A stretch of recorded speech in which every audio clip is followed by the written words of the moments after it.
Hello everyone. मेरा नाम है Sandeep Das Gupta and welcome to अचीवर्ली। आज हम लोग एनसीईआरटी क्लास 10 हिस्ट्री के चैप्टर 2 के पार्ट 4 को शुरू करने जा रहे हैं। प्रीवियस चैप्टर के लेक्चर्स अपलोड हो चुके हैं और मैंने क्लास 10 हिस्ट्री का एक सेपरेट प्लेलिस्ट भी क्रिएट कर दिया है। प्लेलिस्ट का लिंक आपको इस वीडियो के डिस्क्रिप्शन बॉक्स में मिल जाएगा, तो जो लोग नए आए हैं वहां से उन वीडियोस को देख सकते हैं। मैं पढ़ाते हुए इंपॉर्टेंट पॉइंट्स को स्टार मार्क करता हुआ चलूंगा, तो अगर आप बुक से पढ़ रहे हैं आप भी उन पॉइंट्स को स्टार मार्क कर लें, या फिर अगर आप नोट्स बना रहे हैं तो अपने नोट्स में उन पॉइंट्स को लिख लें, क्योंकि वहां से क्वेश्चन आने के चांसेस ज्यादा होते हैं। अगर आपको कुछ डाउट हो तो आप मुझसे कमेंट्स में पूछ सकते हैं या फिर इंस्टाग्राम पे पूछ सकते हैं। इंस्टाग्राम का लिंक आपको इस वीडियो के डिस्क्रिप्शन बॉक्स में मिल जाएगा। एनसीईआरटी के बुक्स को आप एनसीईआरटी के वेबसाइट से फ्री में डाउनलोड कर सकते हैं, तो वहां से आप इस बुक को डाउनलोड कर लें और आज का लेक्चर देखने के बाद एक बार इस चैप्टर को पढ़ लें, जिससे कि आपको और अच्छे से समझ में आ जाएगा। तो चलिए अब आज का लेक्चर शुरू करते हैं। Chapter 2, nationalism in India, Bharat में राष्ट्रवाद।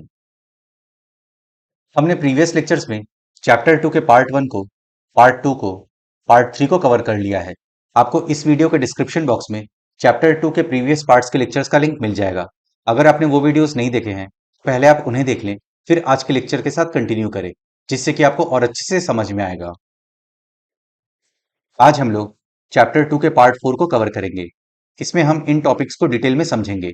तो चलिए अब आज का लेक्चर शुरू करते हैं। टुवर्ड सिविल डिसोबीडियंस, सविनय अवज्ञा की ओर। In February 1922, Mahatma Gandhi decided to withdraw the non-cooperation movement. He felt the movement was turning violent in many places and satyagrahis needed to be properly trained before they would be ready for mass struggles. फरवरी 1922 में महात्मा गांधी जी ने non cooperation movement वापस लेने का फैसला लिया। उन्हें लगा कि एक अहिंसक आंदोलन हिंसक आंदोलन का रूप ले रहा है। उन्हें यह भी लगा कि मास स्ट्रगल करने के पहले सत्याग्रहियों को प्रॉपर ट्रेन करना जरूरी है, ताकि वे आगे से हिंसा ना करें। फरवरी 1922 में महात्मा गांधी ने असहयोग आंदोलन वापस लेने का फैसला लिया। उनको लगता था कि आंदोलन हिंसक होता जा रहा है और सत्याग्रहियों को व्यापक प्रशिक्षण की जरूरत है। Within the Congress, some leaders were by now tired of mass struggles and wanted to participate in elections to the provincial councils that had been set up by the Government of India Act of 1919. Congress के अंदर भी कई सारे ऐसे नेता थे जो अब मास स्ट्रगल से थक चुके थे और वे प्रोविंशियल काउंसिल के इलेक्शंस में पार्टिसिपेट करना चाहते थे। गवर्नमेंट ऑफ इंडिया एक्ट 1919 के तहत प्रोविंशियल काउंसिल के इलेक्शंस को सेटअप किया गया था। कांग्रेस के कुछ नेता इस तरह के जन संघर्षों से थक चुके थे। वे 1919 के गवर्नमेंट ऑफ इंडिया एक्ट के तहत गठित की गई प्रांतीय परिषदों के चुनाव में हिस्सा लेना चाहते थे। इस पॉइंट को आप इस स्टार मार्क कर लीजिए। They felt that it was important to oppose British policies within the councils, argue for reform, and also demonstrate that these councils were not truly democratic. उन्हें लगता था कि प्रोविंशियल काउंसिल्स के थ्रू ब्रिटिश पॉलिसीज का विरोध करना आसान होगा, रिफॉर्म के लिए मांग करना आसान होगा और ये दिखाना भी आसान होगा कि ये प्रोविंशियल काउंसिल डेमोक्रेटिक नहीं थे।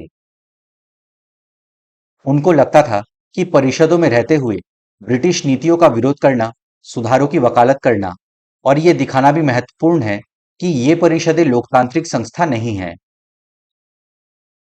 C.R. Das and Motilal Nehru formed the Swaraj Party within the Congress to argue for a return to council politics. Congress के अंदर ही C.R. दास जी और मोतीलाल नेहरू जी ने स्वराज पार्टी का गठन किया और काउंसिल पॉलिटिक्स में वापस लौटने का तर्क दिया। C.R. दास और मोतीलाल नेहरू ने परिषद राजनीति में वापस लौटने के लिए कांग्रेस के भीतर ही स्वराज पार्टी का गठन कर डाला। इस पॉइंट को आप स्टार मार्क कर लीजिए। But younger leaders like Jawaharlal Nehru and Subhash Chandra Bose pressed for more radical mass agitation and for full independence. But जो यंग लीडर्स थे जैसे जवाहरलाल नेहरू जी और सुभाष चंद्र बोस जी, वे रेडिकल मास एजिटेशन और फुल इंडिपेंडेंस पर बल दे रहे थे। मतलब उन्हें इसे अचीव करने पर ध्यान देना चाहिए। जवाहरलाल नेहरू और सुभाष चंद्र बोस जैसे युवा नेता ज्यादा उग्र जनांदोलन और पूर्ण स्वतंत्रता के लिए दबाव बनाए हुए थे। In such a situation of internal debate and dissension, two factors again shaped Indian politics towards the late 1920s. The first was the effect of the worldwide economic depression. Congress के अंदर ही डिबेट्स चल रहे थे कि उनका फोकस किस चीज पर होना चाहिए। ऐसे वक्त में दो फैक्टर्स ऐसे थे जिसने लेट 1920s में इंडियन पॉलिटिक्स को फिर से शेप किया। फर्स्ट फैक्टर था वर्ल्ड वाइड इकोनॉमिक डिप्रेशन का इफेक्ट। आंतरिक बहस व असहमति के इस माहौल में दो ऐसे तत्व थे जिन्होंने 20 के दशक के आखिरी सालों में भारतीय राजनीति की रूपरेखा एक बार फिर बदल दी। पहला कारक था विश्वव्यापी आर्थिक मंदी का असर। Agricultural prices began to fall from 1926 and collapsed after 1930. As the demand for agricultural goods fell and exports declined, peasants found it difficult to sell their harvests and pay their revenue. By 1930, the countryside was in turmoil. 1926 से ही agricultural products के prices गिर रहे थे और 1930 के बाद तो collapse ही कर गए। जैसे जैसे एग्रीकल्चरल प्रोडक्ट्स की मांग गिरी, एक्सपोर्ट कम होने लगी, तो किसान अपने फसल को बेच नहीं पा रहे थे और लगान नहीं चुका पा रहे थे। 1930 से ही ग्रामीण क्षेत्रों में बहुत भारी उथल-पुथल हुआ। 1926 से कृषि उत्पादों की कीमतें गिरने लगी थी और 1930 के बाद तो पूरी तरह धराशायी हो गई। कृषि उत्पादों की मांग गिरी और निर्यात कम होने लगा, तो किसानों को अपनी उपज बेचना और लगान चुकाना भी भारी पड़ने लगा। 1930 तक ग्रामीण इलाके भारी उथल-पुथल से गुजरने लगे थे। Against this background, the new Tory government in Britain constituted a statutory commission under Sir John Simon. Britain की नई टोरी गवर्नमेंट ने जॉन साइमन के अंडर में स्टैट्यूटरी कमीशन का गठन किया। इसे ही साइमन कमीशन के नाम से जाना जाता है। इसी पृष्ठभूमि में ब्रिटेन की नई टोरी सरकार ने सर जॉन साइमन के नेतृत्व में एक वैधानिक आयोग का गठन कर दिया। Set up in response to the nationalist movement, the commission was to look into the functioning of the constitutional system in India and suggest changes. Bharat में हो रहे नेशनलिस्ट मूवमेंट को ध्यान में रखकर सेटअप किए गए इस कमीशन को भारत के कॉन्स्टिट्यूशनल सिस्टम के फंक्शनिंग को स्टडी करना था और उसके बारे में सजेशंस देने थे कि क्या चेंजेस करने चाहिए। और गवर्नमेंट ऑफ इंडिया एक्ट 1919 ने लगभग 10 साल में कैसा परफॉर्म किया है, ये भी वो देखती। राष्ट्रवादी आंदोलन के जवाब में गठित किए गए इस आयोग को भारत में संवैधानिक व्यवस्था की कार्यशैली का अध्ययन करना था और उसके बारे में सुझाव देने थे। The problem was that the commission did not have a single Indian member, they were all British. इस कमीशन के साथ प्रॉब्लम यह थी कि इसमें एक भी इंडियन मेंबर नहीं था, सभी ब्रिटिश थे। जब इंडियन मेंबर्स थे नहीं, तो उन्हें भारत के प्रॉब्लम्स के बारे में कहां से पता चलेगा? ग्राउंड लेवल पे क्या हो रहा है कहां से पता चलेगा? इस आयोग में एक भी भारतीय सदस्य नहीं था, सारे अंग्रेज थे। When the Simon Commission arrived in India in 1928, it was greeted with the slogan, Go Back Simon. All parties, including the Congress and the Muslim League, participated in the demonstrations. जब 1928 में साइमन कमीशन भारत आया, तो उसका स्वागत go back Simon के नारे के साथ हुआ। कांग्रेस, मुस्लिम लीग सहित सभी पार्टीज ने इस डेमोन्स्ट्रेशन में पार्टिसिपेट किया था। 1928 में जब साइमन कमीशन भारत पहुंचा, तो उसका स्वागत साइमन कमीशन वापस जाओ के नारों से किया गया। कांग्रेस और मुस्लिम लीग सभी पार्टियों ने प्रदर्शन में हिस्सा लिया। Lala Lajpat Rai was assaulted by the British police during a peaceful demonstration against the Simon Commission. He succumbed to injuries that were inflicted on him during the demonstration. Simon commission के अगेंस्ट जो पीसफुल डेमोन्स्ट्रेशन हुआ था, उसमें लाला लाजपत राय जी भी शामिल थे। British police ने हमला कर दिया और इसमें लाला लाजपत राय जी की मृत्यु हो गई। साइमन कमीशन के खिलाफ शांतिपूर्ण प्रदर्शन के दौरान ब्रिटिश पुलिस ने लाला लाजपत राय पर हमला किया। प्रदर्शन के दौरान मिले गहरे जख्मों के कारण उन्होंने दम तोड़ दिया। In an effort to win them over, the Viceroy, Lord Irwin, announced in October 1929 a vague offer of dominion status for India in an unspecified future and a round table conference to discuss a future constitution. Situation बिगड़ता देख और विरोध को शांत करने के लिए अक्टूबर 1929 में वाइसरॉय अरविंद ने अनाउंस किया कि भारत को डोमिनियन स्टेटस दिया जाएगा। बट यह अनाउंसमेंट एकदम गोलमोल सा था, क्योंकि कोई टाइम पीरियड इसमें स्पेसिफाई नहीं किया गया था कि कब दिया जाएगा। और फ्यूचर कॉन्स्टिट्यूशन को डिस्कस करने के लिए एक राउंड टेबल कॉन्फ्रेंस भी ऑर्गेनाइज किया जाएगा। इस विरोध को शांत करने के लिए वाइसरॉय लॉर्ड अरविंद ने अक्टूबर 1929 में भारत के लिए डोमिनियन स्टेटस का गोलमोल सा ऐलान कर दिया। उन्होंने इस बारे में कोई समय सीमा भी नहीं बताई। उन्होंने सिर्फ इतना कहा कि भावी संविधान के बारे में चर्चा करने के लिए गोलमेज सम्मेलन आयोजित किया जाएगा। This did not satisfy the Congress leaders. The radicals within the Congress, led by Jawaharlal Nehru and Subhash Chandra Bose, became more assertive. In effort से कांग्रेस लीडर सेटिस्फाई नहीं हुए थे। जवाहरलाल नेहरू जी और सुभाष चंद्र बोस जी के नेतृत्व में जो कांग्रेस का रेडिकल ग्रुप था, वो आक्रामक तेवर अपनाने लगा था। इस प्रस्ताव से कांग्रेस के नेता संतुष्ट नहीं थे। जवाहरलाल नेहरू और सुभाष चंद्र बोस के नेतृत्व में कांग्रेस का तेज तर्रार खेमा आक्रामक तेवर अपनाने लगा था। The liberals and moderates, who were proposing a constitutional system within the framework of British dominion, gradually lost their influence. Liberals और मॉडरेट्स ब्रिटिश डोमिनियन के फ्रेमवर्क के अंडर में एक कॉन्स्टिट्यूशनल सिस्टम प्रपोज कर रहे थे, बट उनका इन्फ्लुएंस कम होता जा रहा था। उदारवादी और मध्यमार्गी नेता ब्रिटिश डोमिनियन के भीतर ही संवैधानिक व्यवस्था के पक्ष में थे, लेकिन इस खेमे का प्रभाव घटता जा रहा था। In December 1929, under the presidency of Jawaharlal Nehru, the Lahore Congress formalized the demand of Purna Swaraj or full independence for India.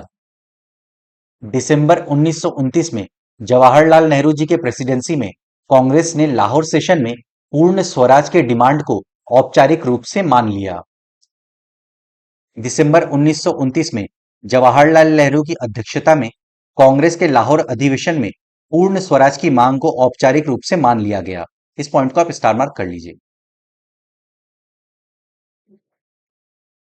It was declared that 26 January 1930 would be celebrated as the Independence Day, when people were to take a pledge to struggle for complete independence.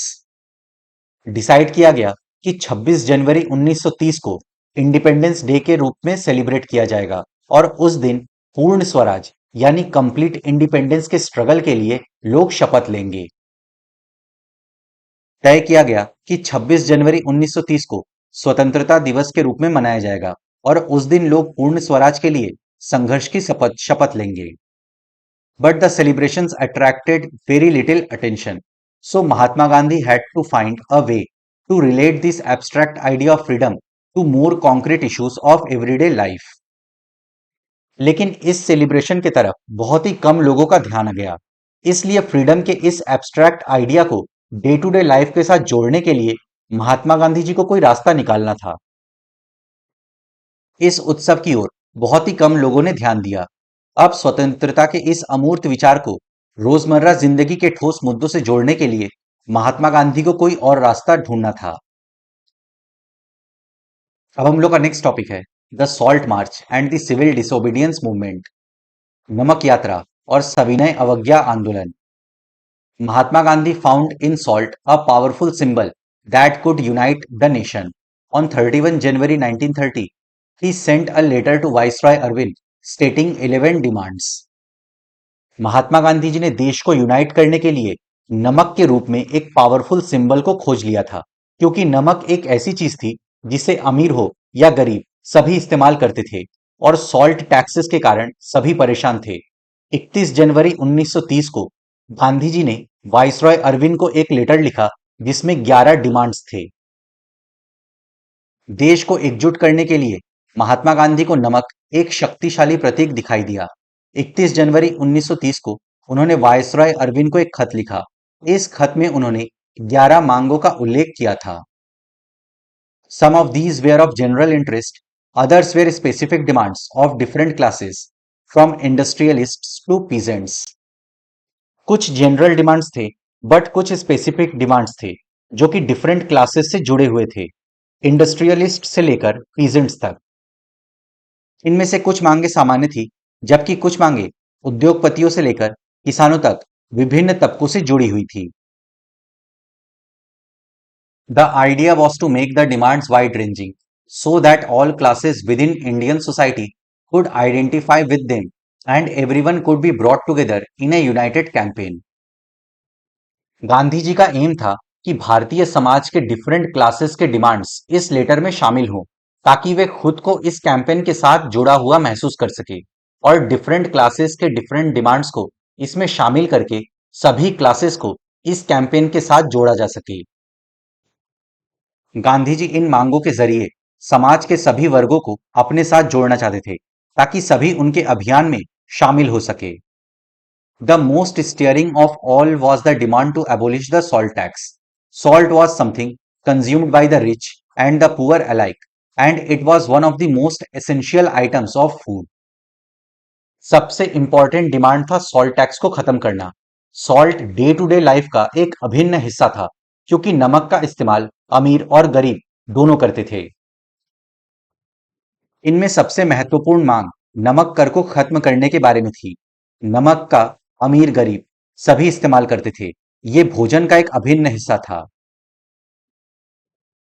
The tax on salt and the government monopoly over its production, Mahatma Gandhi declared, revealed the most oppressive face of British rule. एक तो नमक पर tax लगता था और salt production पर government की monopoly थी। मतलब सॉल्ट सिर्फ गवर्नमेंट ही प्रोड्यूस कर पाएगी और कोई नहीं। महात्मा गांधी जी ने इसे ब्रिटिश रूल का सबसे दमनकारी पहलू बताया। इसलिए नमक पर कर और उसके उत्पादन पर सरकारी इजारेदारी को महात्मा गांधी ने ब्रिटिश शासन का सबसे दमनकारी पहलू बताया था। Mahatma Gandhi's letter was, in a way, an ultimatum.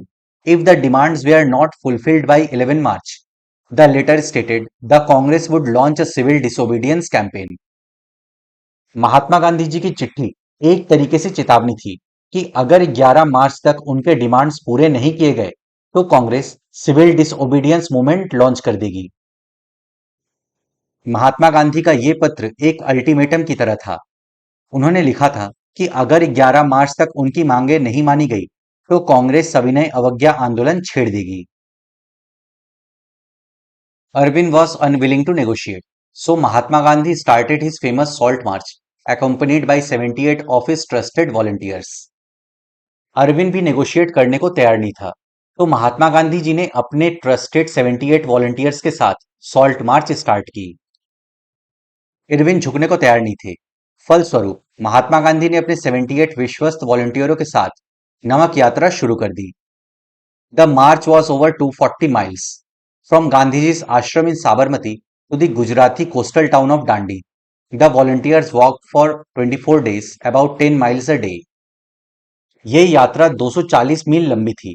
महात्मा गांधी जी के साबरमती आश्रम से गुजरात के कोस्टल टाउन दांडी तक वॉलंटियर्स 24 दिन तक चले और लगभग 10 मील का सफर डेली का तय किया।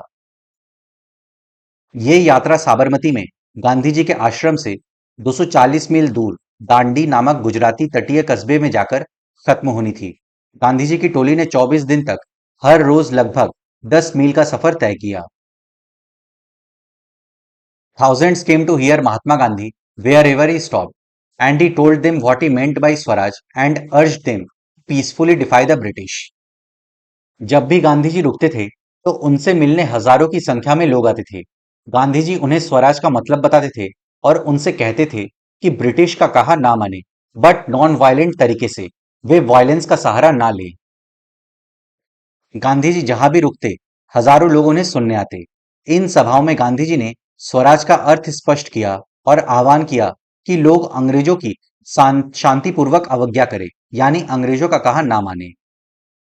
On 6 April he reached Dandi and ceremonially violated the law, manufacturing salt by boiling sea water. 6 अप्रैल को वे दांडी पहुंचे और सी वाटर को बॉयल करके उन्होंने नमक बनाना शुरू किया और नमक कानून का उल्लंघन किया। 6 अप्रैल को वो दांडी पहुंचे और उन्होंने समुद्र का पानी उबालकर नमक बनाना शुरू कर दिया। ये कानून का उल्लंघन था। This mark the beginning of the civil disobedience movement. यहीं से सिविल डिसोबीडियंस मूवमेंट शुरू होता है। यहीं से सविनय अवज्ञा आंदोलन शुरू होता है। How was this movement different from the non cooperation movement? People were now asked not only to refuse cooperation with the British, as they had done in 1921-22, but also to break colonial laws.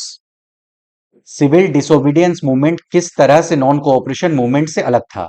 Civil disobedience movement में ना केवल लोगों से यह कहा जा रहा था कि वे ब्रिटिशर्स को कोऑपरेट ना करें, बल्कि यह भी कहा जा रहा था कि वे कॉलोनियल लॉस का उल्लंघन करें।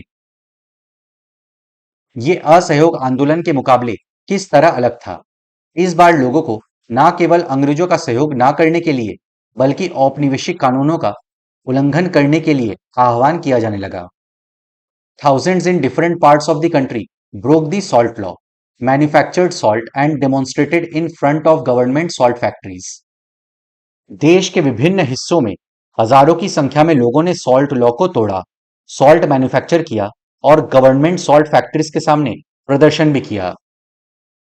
देश के विभिन्न भागों में हजारों लोगों ने नमक कानून तोड़ा और सरकारी नमक कारखानों के सामने प्रदर्शन किए।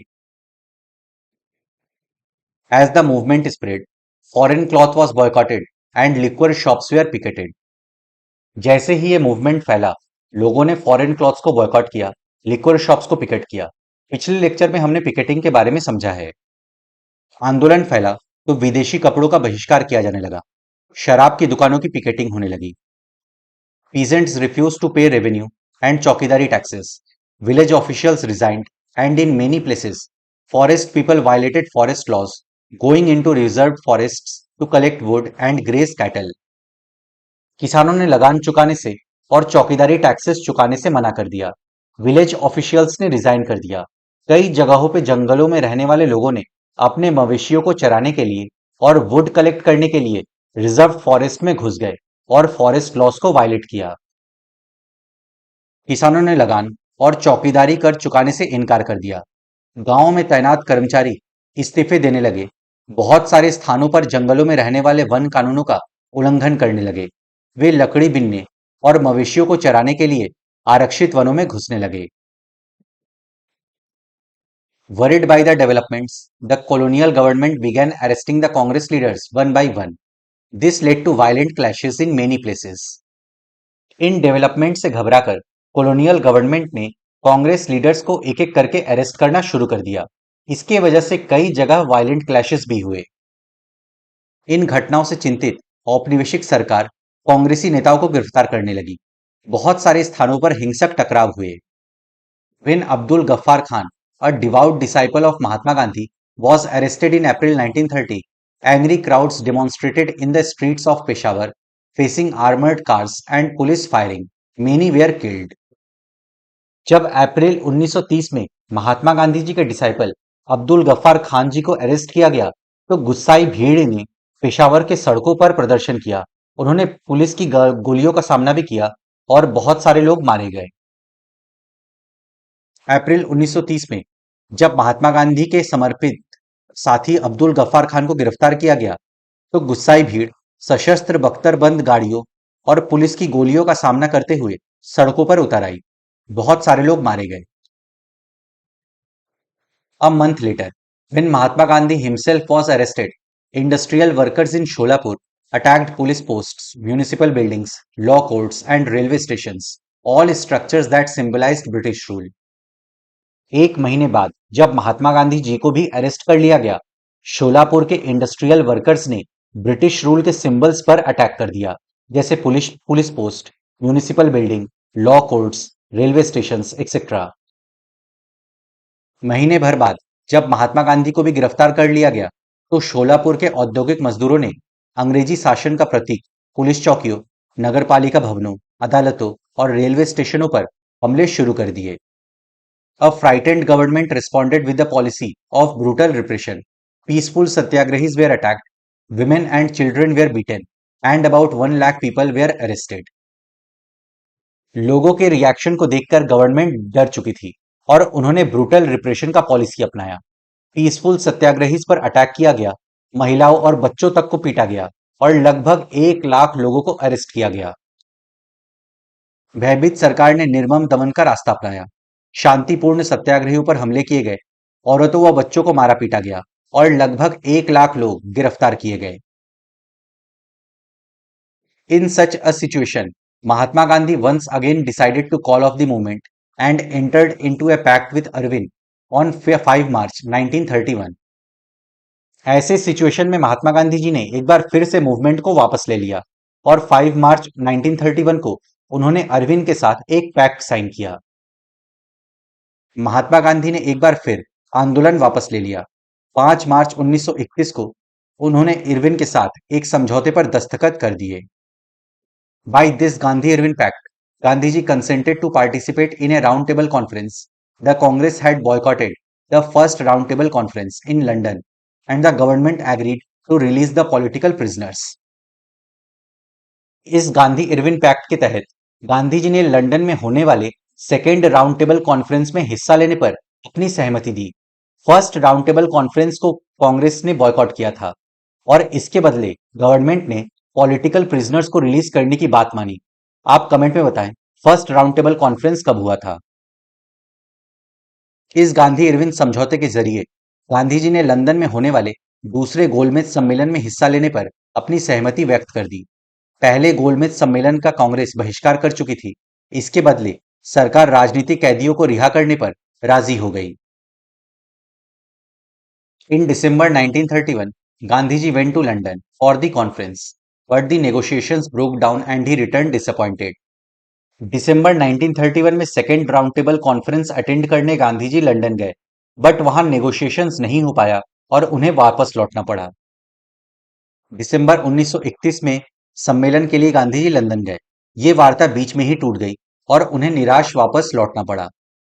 Back in India, he discovered that the government had begun a new cycle of repression.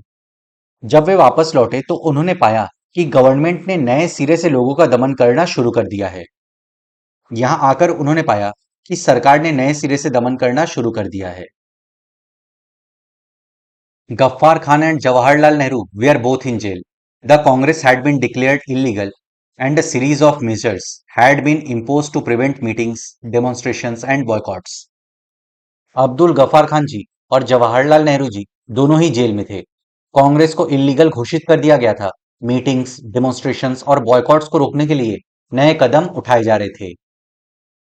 Gaffar Khan और जवाहरलाल नेहरू दोनों जेल में थे। कांग्रेस को गैरकानूनी घोषित कर दिया गया था। सभाओं, प्रदर्शनों और बहिष्कार जैसी गतिविधियों को रोकने के लिए सख्त कदम उठाए जा रहे थे। With great apprehension, Mahatma Gandhi relaunched the civil disobedience movement. Mahatma Gandhi ji ने फिर से सिविल डिसोबीडियंस मूवमेंट को लॉन्च किया। भारी आशंकाओं के बीच महात्मा गांधी ने सविनय अवज्ञा आंदोलन दोबारा शुरू कर दिया। For over a year the movement continued, but by 1934 it lost its momentum. एक साल के लिए मूवमेंट चला, बट 1934 में यह मूवमेंट धीमा पड़ने लगा। साल भर तक यह आंदोलन चला, लेकिन 1934 तक आते आते उसकी गति मंद पड़ने लगी थी। 1931 में इलाहाबाद में कांग्रेस लीडर्स के मीटिंग की ये फोटो है। यहां महात्मा गांधी जी हैं, यहां सरदार वल्लभ भाई पटेल जी हैं, जवाहरलाल नेहरू जी हैं, सुभाष चंद्र बोस जी हैं। इस फोटो में दांडी मार्च को दिखाया गया है। इस मार्च में गांधी जी के 78 वॉलंटियर्स भी गए थे। रास्ते में इसमें हजारों लोग जुड़ गए थे। 1930 में सत्याग्रही पे हमला करती पुलिस को इसमें दिखाया गया है। Source C the independence day pledge 26 January 1930।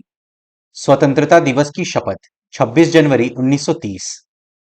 We believe that it is the inalienable right of the Indian people, as of any other people, to have freedom and to enjoy the fruits of their toil and have the necessities of life, so that they may have full opportunities of growth. हमारा विश्वास है कि किसी भी society की तरह भारतीय लोगों का भी ये अधिकार है कि उन्हें आजादी मिले, उन्हें अपनी मेहनत का फल मिले, उनकी जरूरतें पूरी हों, जिससे उन्हें जीवन में अपॉर्चुनिटीज मिले। हमारा विश्वास है कि किसी भी समाज की तरह भारतीय जनता का भी यह अहरणीय अधिकार है कि उन्हें आजादी मिले, अपनी मेहनत का फल मिले और जीवन की सभी आवश्यकताएं पूरी हों, जिससे उन्हें आगे बढ़ने के परिपूर्ण अवसर मिले। We believe also that if any government deprives the people of these rights and oppresses them, the people have a further right to alter it or to abolish it. हमारा यह भी विश्वास है कि अगर कोई सरकार अपनी जनता को इन अधिकारों से वंचित रखती है, लोगों का दमन करती है, तो लोगों को भी सरकार बदलने का या सरकार को कंप्लीटली खत्म कर देने का अधिकार है। हमारा यह भी विश्वास है कि यदि कोई भी सरकार अपनी जनता को इन अधिकारों से वंचित रखती है और दबाती है, तो जनता को भी सरकार को बदलने या उसे समूल समाप्त करने का अधिकार है। The British government in India has not only deprived the Indian people of their freedom, but has based itself on the exploitation of the masses and has ruined India economically, politically, culturally and spiritually. British government ने भारत में न केवल भारतीय लोगों से उनकी आजादी छीनी है, बल्कि उसने जनता का शोषण भी किया है और भारत को इकोनॉमिकली, पॉलिटिकली, कल्चरली, स्पिरिचुअली नष्ट कर दिया है। भारत में ब्रितानी सरकार ने न केवल भारतीय जनता को स्वतंत्रता से वंचित किया है, बल्कि उसने जनता का शोषण किया है और देश को आर्थिक, राजनीतिक, सांस्कृतिक एवं आध्यात्मिक स्तर पर नष्ट कर दिया है। We believe, therefore, that India must sever the British connection and attain पूर्ण स्वराज और कंप्लीट इंडिपेंडेंस। इसलिए हमारा विश्वास है कि भारत को ब्रिटेन से सभी कनेक्शंस तोड़ लेने चाहिए और पूर्ण स्वराज प्राप्त करना चाहिए। इसलिए हमारा विश्वास है कि भारत को अनिवार्य रूप से ब्रिटेन के साथ अपने सभी संबंधों को समाप्त करके पूर्ण स्वराज प्राप्त करना चाहिए। तो फ्रेंड्स, इसी के साथ हम लोग का आज का लेक्चर समाप्त होता है। अब नेक्स्ट लेक्चर में हम लोग चैप्टर 2 के पार्ट 5 को कवर करेंगे। मैं आशा करता हूं आपको सब कुछ समझ में आ गया होगा। अगर आपको फिर भी कुछ डाउट है तो आप मुझसे कमेंट्स में पूछ सकते हैं या फिर इंस्टाग्राम पे पूछ सकते हैं। अपने फ्रेंड्स के साथ इस वीडियो को शेयर करें। वीडियो पसंद आए तो लाइक करें, चैनल को सब्सक्राइब करें। मैं मिलता हूं आपसे नेक्स्ट लेक्चर में। Good day to everyone. जय हिंद।